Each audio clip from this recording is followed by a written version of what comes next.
ತಾಸಂತಿ minimum 10 ತಾಸು ತನಕ 8ರಿಂದ 10 ತಾಸು ವರ್ಕ್ ಮಾಡ್ತಾರೆ. ಕೆಲವೊಮ್ಮೆ ರಾತ್ರಿ ಹೇಳಿಸಿದ ಕೆಲಸ ಬರ್ತಿರ್ತಾವೆ. ಗರ್ಭಿಣಿ ಹೆಣ್ಮಕ್ಳ ಸಲುವಾಗಿ ಓಡಾಟ ಇರ್ತದೆ. ಸರ್ಕಾರಿ ಆಸ್ಪತ್ರೆ ಹೋಗಿ ಅವ್ರು ದಾಖಲೆ ಮಾಡಿ ಅವ್ರ ಆರೋಗ್ಯದ ಬಗ್ಗೆ ಕಾಳಜಿ ವಹಿಸುವಂಥ ಕೆಲಸಗಳನ್ನು ಡಾಕ್ಟರ್ಸ್ಗಿಂತ ಹೆಚ್ಚಾಗಿ ಆಶಾ ಕಾರ್ಯಕರ್ತೆಯರು ಮಾಡ್ತಾಯಿರ್ತಾರೆ. ಅದಕ್ಕೆ ಅವರ ಏನಪ್ಪ ಒಂದು ಸ್ವಲ್ಪ ಗೌರವವನ್ನು ಹೆಚ್ಚು ಮಾಡಿ ನಮಗೆ ಅನ್ನುವಂಥ ಮಾತನ್ನು ಕೇಳ್ತಾ ಇದ್ದಾರೆ.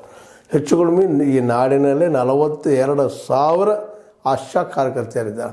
ಇವನ್ ಪ್ರತಿಯೊಂದು ಹಳ್ಳಿಗೆ ಹೋಗಿ ಮುಟ್ತಾ ಇದ್ದಾರೆ. ಹಳ್ಳಿಯಲ್ಲಿ ಇವತ್ತು ಎಷ್ಟೋ ಆರೋಗ್ಯ ಕೇಂದ್ರಗಳಿದ್ದಾವೆ, ಅಲ್ಲಿ ವರ್ಕ್ ಮಾಡ್ತಾ ಇದ್ದಾರೆ, ಅಲ್ಲಿ ಹೆಣ್ಮಕ್ಳಿಗೆ ಹೆಲ್ಪ್ ಮಾಡ್ತಾ ಇದ್ದಾರೆ.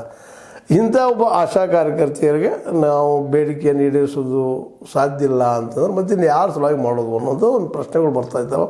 ಆ ನೆಲೆಯಲ್ಲಿ ಅವರು ಇವತ್ತು ಈ ಸರ್ಕಾರ ಮಾಡ್ತೀವಿ ಕೊಡ್ತೀವಿ ಅಂತ ಹೇಳ್ತಾ ಬಂದಿದ್ದರಿಂದಾಗೆ ಕಡೆಗೆ ಬೇಸತ್ತು ಇವತ್ತು ನಮ್ಮ ಬೆಂಗಳೂರಿನ ಸ್ವಾತಂತ್ರ್ಯ ಉದ್ಯಾನದಲ್ಲಿ ಈ ಆಶಾ ಕಾರ್ಯಕರ್ತೆಯರು ಸ್ಟ್ರೈಕ್ ಕೂತಿದ್ದಾರೆ.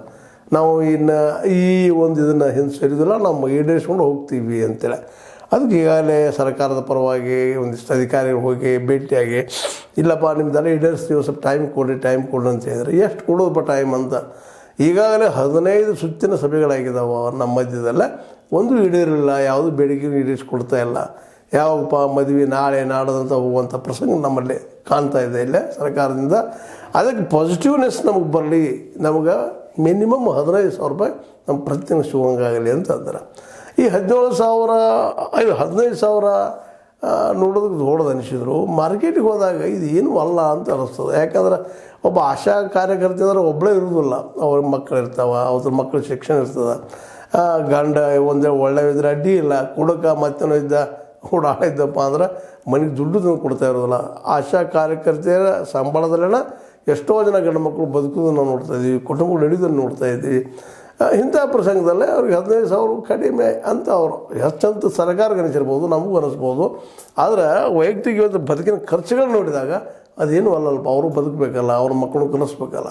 ಇವತ್ತೊಂದು ಮಗುವನ್ನು ಶಾಲೆಗೆ ಕಳಿಸ್ಬೇಕು, ಎಷ್ಟು ಖರ್ಚು ಬರ್ತದೆ ಅದು ಮಾತು ಬೇರೆ. ಆದರೆ ಪ್ರೈವೇಟ್ ಕಳಿಸಿದ್ರೆ ತುಟ್ಟಿ ಆಗ್ತದೆ, ಖಾಸಗಿಯವ್ರಲ್ಲಿ ಕಳಿಸಿದ್ರೆ ತುಟ್ಟಿ ಆಗ್ತದೆ, ಸರ್ಕಾರಿ ಶಾಲೆಗೆ ಕಳಿಸುವಂಥದ್ದು ಮತ್ತು ಸರ್ಕಾರಿ ಶಾಲೆಯಲ್ಲಿ ಖರ್ಚು ಕಡಿಮೆ ಆಗ್ತದೆ ಅನ್ನೋದು ನಾವೆಲ್ಲ ವಾದ ಮಾಡ್ಬೋದಿಲ್ಲ ಅಂತಲ್ಲ. ಆದರೆ ಸರ್ಕಾರಿ ಶಾಲೆಗಳಲ್ಲೂ ಅದ್ರ ಮೇಲೂ ವಿಶ್ವಾಸ ಕಡಿಮೆ ಆಗ್ಲಿಕ್ಕೆ. ಯಾಕಂದ್ರೆ ಅಲ್ಲಿ ಕ್ವಾಲಿಟಿ ಎಜುಕೇಷನ್ ಇಲ್ಲ